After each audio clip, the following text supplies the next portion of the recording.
Hello there, old sports, and welcome to our humble abode for this installment of the Fantasy Republic Fantasy Report.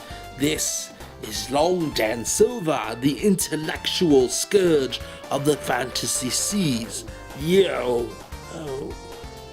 Since you ruffians have last seen me, I have undergone quite the change of life, as I have gone through extensive therapy to rid myself of that silly sea dog split personality. Now it still rears its head from time to time if I get riled up, but I assure you a much more refined experience than you're used to. Now, the biggest story before we keep the proverbial cannonball rolling.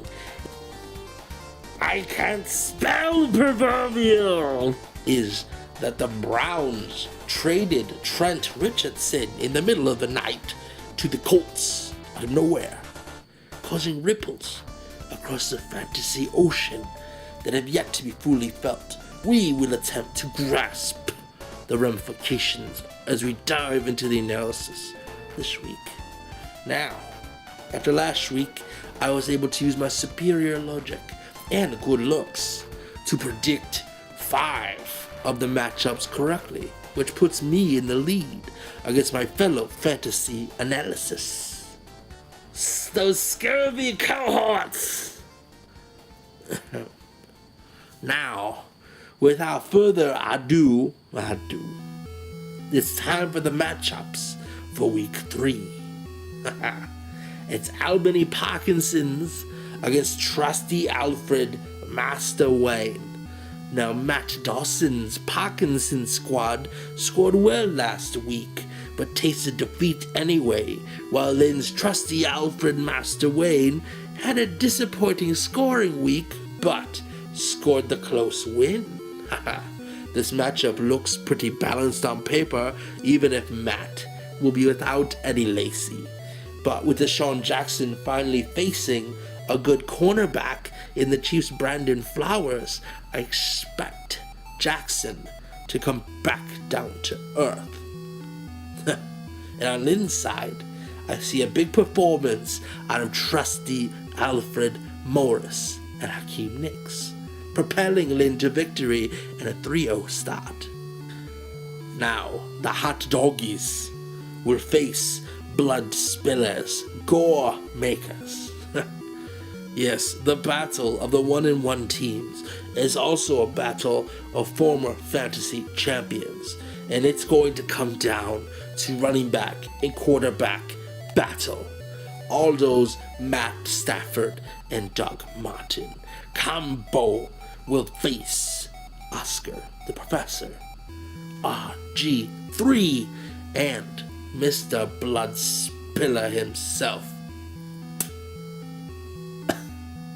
I have to give the hot doggies the slight edge overall, as I see a big day for the muscle hamster upcoming, and perhaps a name change for the Aldo squad. Maybe a return of the poopy stains.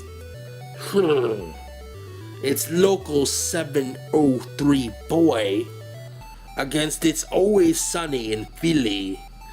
Now, Adrian's 703 boys are 0-2, facing a hot 2-0 Zach.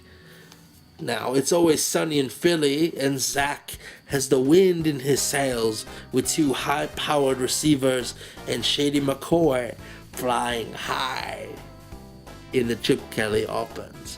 But Adrian, he will prove a tough test with a solid core of receivers and still underachieving running backs. And it's time for the upset special. I am predicting a breakthrough of at least Chris Johnson or Ryan Matthews, along with that solid wide receiver play to lead the 703 boy to a win over the undefeated Sunnish squad, as that old sport Adrian picks up his first win. two dicks through the box face Belichick yourself. The Chiefs' two dicks team is a high-scoring 0-2, but one of their dicks has a new lease on life in Indy Blue. They will face Mr. Jesus' Belichick Yourself squad, which may have been cursed by Tim Tebow last week as they were defeated. This week, Belichick Yourself will look for Tavon Austin and Julian Edelman to continue their newfound success, but it will not be enough to topple the two-dick squad, especially if they get the increase in firepower from the returning Rob Gronkowski. My prediction, a Gronk spike and a win for the Chief and all of his dicks.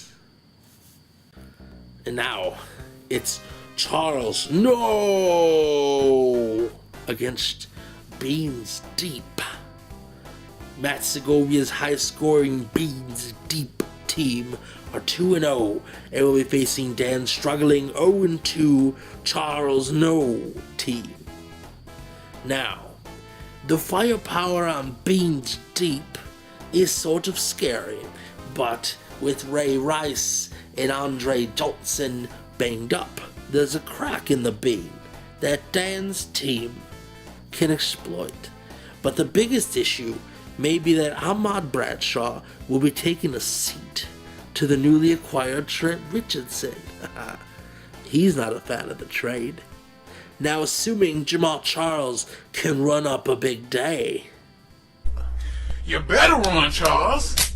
Get that shit out of my face, bitch. You don't know the fuck I am? Oh, she's fucking with my helmet. The Charles No squad can take advantage and lay claim to their first win of the year.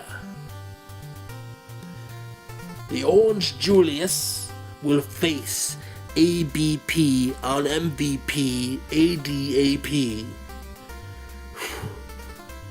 CJ awoke from sleep mode last week to become ABP on MVP ADAP, and then proceeded to lose.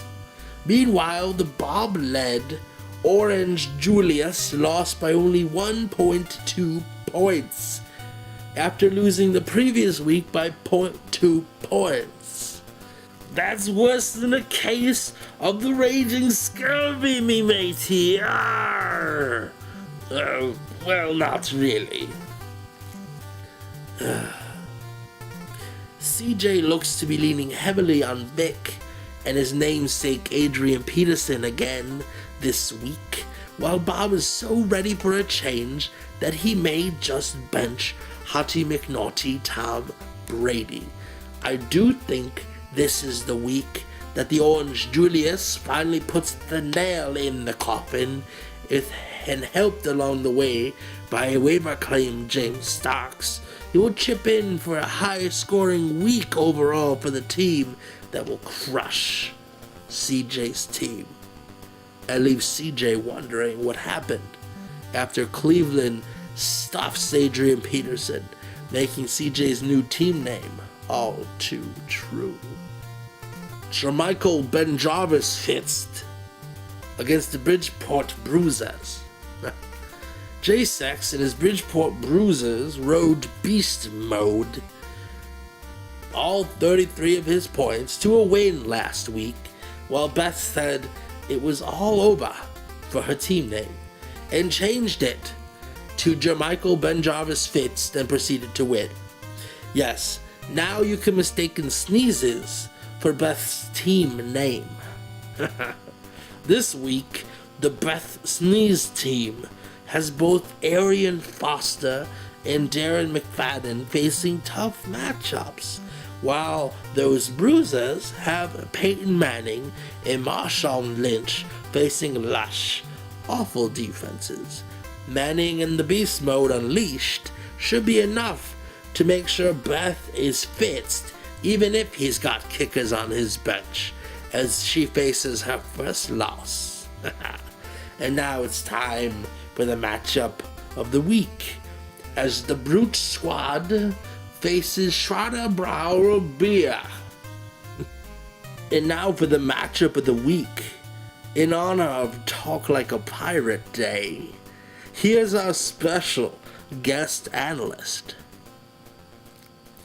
Yo-ho, kiddies! Long Dan Silver here. Now that both the Justin-led Brute Squad and the Freddy-led Beer Boys have both had huge scoring weeks where they won, and it carried them to 1-1 marks. This is the real test of Titans. Now, can they repeat? Freddy's beer-drinking hooligans. They have some solid weapons at the ready, led by AJ Green and Matt Forte. And the Brute Squad's scallywags have almost no running back to speak of. But I have chosen Justin's Brute Squad because I bet the Seahawks score 30 points against those poor Jags. Plus, I love me a seafaring bird any day. Yow! That shall do it for us this time, old sports. Remember to get those picks into the professor along with the quiz answers. Good luck in week 3. This is Long Dan Silver. And Long Dan Silver signing off. Yeah.